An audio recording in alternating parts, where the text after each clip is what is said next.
Om Swastiastu, Namo Buddhaya, salam kebajikan. Hidup mahasiswa, hidup rakyat Indonesia, hidup perempuan-perempuan Indonesia. Perkenalkan, nama saya Anjar Lutfianto, mahasiswa Fakultas Hukum Universitas Bayangkara Jakarta Raya dengan nomor NPM 20.101010117006. Di sini saya akan memaparkan sebuah kasus mengenai kekerasan dalam rumah tangga guna untuk menyelesaikan tugas ujian akhir semester saya yang diampu oleh Ibu Anggreni Haryani Putri, SHMH, selaku dosen mata kuliah Hukum Perlindungan Anak dan Perempuan. Sebenarnya kalian tahu nggak sih apa sih kekerasan dalam rumah tangga itu, atau pernah tahu nggak sih sebenarnya KDRT itu seperti apa? Nah, Undang-Undang Nomor 23 Tahun 2004 tentang penghapusan kekerasan dalam rumah tangga itu sudah cukup menjelaskan mengenai undang-undang ini. Tidak perlu lagi teman-teman semua berlatar belakang lawyer ataupun mahasiswa Fakultas Hukum atau kalian yang berkecimpung di bidang peradilan, yaitu di bidang hukum. Tujuan dari undang-undang ini ialah untuk menghapuskan kekerasan dalam rumah tangga. Nah, sebenarnya siapa saja sih subjek-subjek dan siapa saja yang termasuk dalam Undang-Undang 23 Tahun 2004 itu? Nah, di dalam pasal 2 huruf A, yaitu suami, istri, dan anak.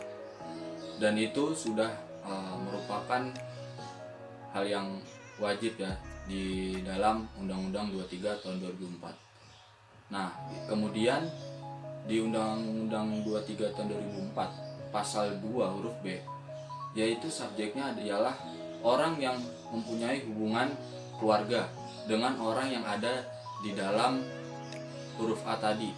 Maksudnya itu ialah suami, istri, dan itu bisa hubungan darah, perkawinan, atau perwalian. Nah, terus terakhir di pasal 2 huruf C, yaitu orang yang bekerja membantu rumah tangga dan menetap dalam rumah tangga tersebut. Mungkin dalam bahasa kita sehari-hari itu bisa kita sebut dengan PRT atau pegawai rumah tangga. Nah, subjek-subjek ini termasuk ke dalam ruang lingkup Undang-Undang Penghapusan Kekerasan dalam Rumah Tangga. Sebelum kita menuju ke kasusnya, saya mau menunjukkan beberapa catatan ya mengenai kekerasan terhadap perempuan. Catatan ini saya ambil dari Catahu, yaitu catatan tahunan yang saya ambil dari Komnas Perempuan. Jadi di dalam Komnas Perempuan tercatat sebanyak 471.000 kasus kekerasan terhadap perempuan yang terdiri dari 421.752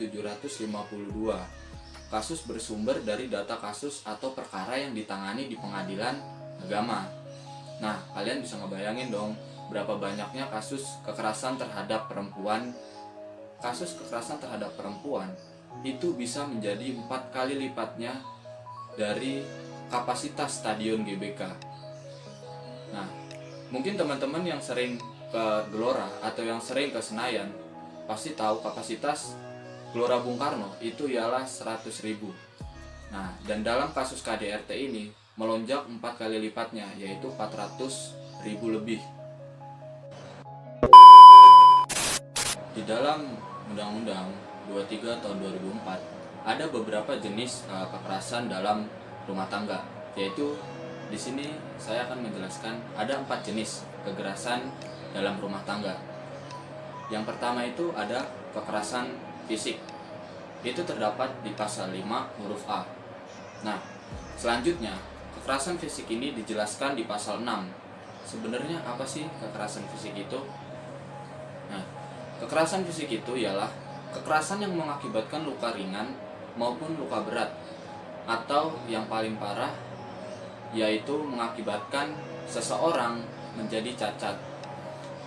Dalam kekerasan dalam rumah tangga, kekerasan fisik juga dapat diancam pidana, yaitu ada di pasal 44 Undang-Undang 23 tahun 2004, yaitu apabila seseorang mengalami luka ringan itu dihukum selama 5 tahun. Apabila seseorang tersebut mengalami luka berat, dihukum 10 tahun. Dan jika kekerasan mengakibatkan meninggal dunia, itu dapat dihukum sekitar 15 tahun penjara. Tentunya hukuman ini dalam ruang lingkup KDRT. Kemudian yang kedua ialah kekerasan psikis. Kekerasan psikis ini diatur di pasal 5 huruf B, yang dimana kekerasan psikis ini lalu dijelaskan lagi di pasal 7. Di pasal 7 apa sih kekerasan psikis itu? Nah, kekerasan psikis itu ialah kekerasan yang menimbulkan rasa ketakutan atau hilang kepercayaan diri atau menyebabkan seseorang merasa tidak berdaya. Nah, dalam kekerasan psikis ini juga terdapat ancaman pidana, yaitu di pasal 45 ancaman pidananya selama 3 tahun. Kemudian di pasal 5 huruf C yang ketiga yaitu kekerasan seksual. Kekerasan seksual terdapat di pasal 5 huruf C, dan kemudian dijelaskan lagi di pasal 8 mengenai pengertian kekerasan seksual. Nah, kekerasan seksual itu seperti apa sih? Nah, kekerasan seksual itu ialah kekerasan atau pemaksaan dalam hubungan seksual dengan orang yang ada di dalam satu ruang lingkup tersebut. Nah, di dalam kekerasan seksual ini terdapat ancaman pidana, yaitu di pasal 48 maksimal ancaman pidananya itu selama 20 tahun. Dan apabila kekerasan seksual ini yaitu korbannya anak-anak, maka akan ada pengaturannya di Undang-Undang Perlindungan Anak. Kemudian yang kekerasan yang keempat ialah penelantaran dalam rumah tangga. Kekerasan ini diatur di pasal 5 huruf D mengenai penelantaran dalam rumah tangga. Penelantaran dalam rumah tangga ini kemudian dijelaskan di pasal 9 Undang-Undang 23 tahun 2004. Jadi pada intinya penelantaran yang dilakukan oleh anggota keluarga terhadap anggota keluarga lain dalam satu ruang lingkup rumah tangga. Nah, penelantaran dalam rumah tangga ini mempunyai ancaman hukuman, yaitu di pasal 49 diancam selama 3 tahun kurungan. Di awal bulan Februari 2020 ada kasus mengenai kekerasan dalam rumah tangga, yang dimana dipicu oleh hal yang sebenarnya sangat sederhana, yang menyebabkan tewasnya seorang istri di tangan suaminya dengan dipukul memakai helm. Nah, kasus ini terjadi di daerah Muara Enim, Sumatera Selatan. Seorang istri tewas di tangan suaminya setelah dipukul pakai helm di kepalanya. Nah, lumayan serem juga kan ya kasus ini. Seorang suami memukul istri sampai mati dengan helm lagi. Terus apa sih penyebabnya? Mari kita bedah kasusnya. Kepada polisi, pria bernama Yedi, usia 44 tahun. Nah, Yedi ini mengatakan bahwa dia itu kesal lantaran sering dituduh oleh istrinya mempunyai selingkuhan. Kejadian ini berawal saat pelaku pulang dari kerja di Sekayu selama 3 minggu. Saat di rumah ada telepon yang ternyata di mana telepon ini ialah telepon dari wanita idaman lain atau Will. Sehingga menyebabkan sang istri marah. Terjadilah cekcok di antara kedua belah pasangan ini. Nah, pada saat itu istrinya mengatakan jika tidak ingat anak-anaknya, maka ia akan menceraikan suaminya tersebut. Nah, perkataan itu sekejap membuat pelaku emosi. Lalu mulailah penganiayaan itu menyebabkan korban, yaitu si istri, hilang nyawanya.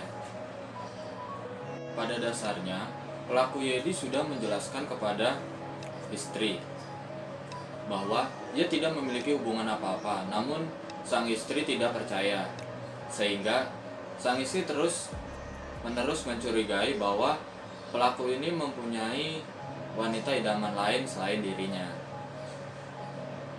Pelaku memukul wajah korban dengan tangannya karena pelaku sudah emosi dan tidak bisa ditahan lagi. Kemudian pelaku ini mengambil helm yang ada di dekatnya untuk memukul kepala korban sehingga korban terjatuh dan mungkin tidak bisa bangkit lagi. Nah, setelah melihat korban yaitu sang istri terjatuh, pelaku langsung membawa korban ke seorang bidan di desa. Namun dalam perjalanan Tuhan berkehendak lain. Korban mati di rumah bidan tersebut. Setelah korban dinyatakan meninggal di rumah bidan desa, kemudian bidan tersebut melakukan investigasi terhadap luka yang dialami oleh korban. Nah, kemungkinan luka yang dialami oleh korban ini ialah luka kekerasan, karena cukup banyak luka yang disebabkan oleh benda-benda tumpul.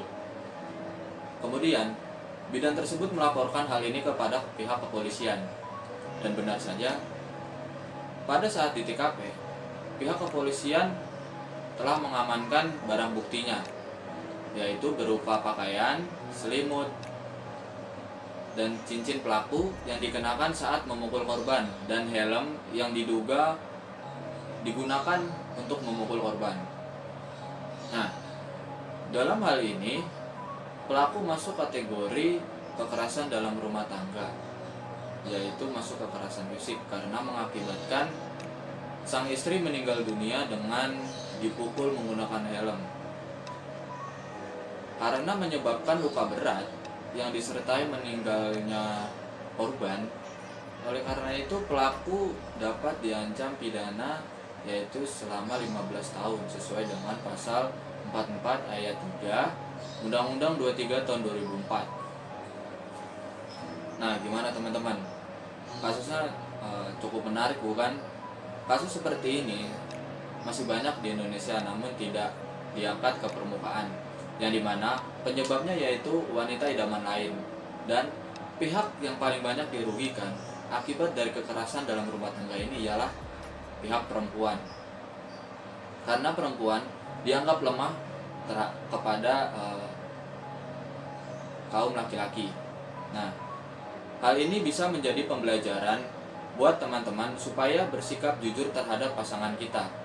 Bagi teman-teman semua mungkin yang belum menikah, coba belajarlah dari kasus ini. Kuncinya yaitu kejujuran agar tidak menimbulkan kesalahpahaman antara pasangan yang dapat mengakibatkan tewasnya pasangan kita atau tewasnya seseorang yang kita tidak inginkan, seperti kasus di atas, teman-teman. Nah, oleh karena itu teman-teman semua harus benar-benar mempercayai pasangan teman-teman masing-masing agar tidak terjadi kesalahpahaman serta bisa hidup rukun hingga akhir hayat. Sekian pemaparan saya, kurang lebihnya mohon maaf. Wabillahi taufiq wal hidayah. Yakin usaha sampai. Wassalamualaikum warahmatullahi wabarakatuh.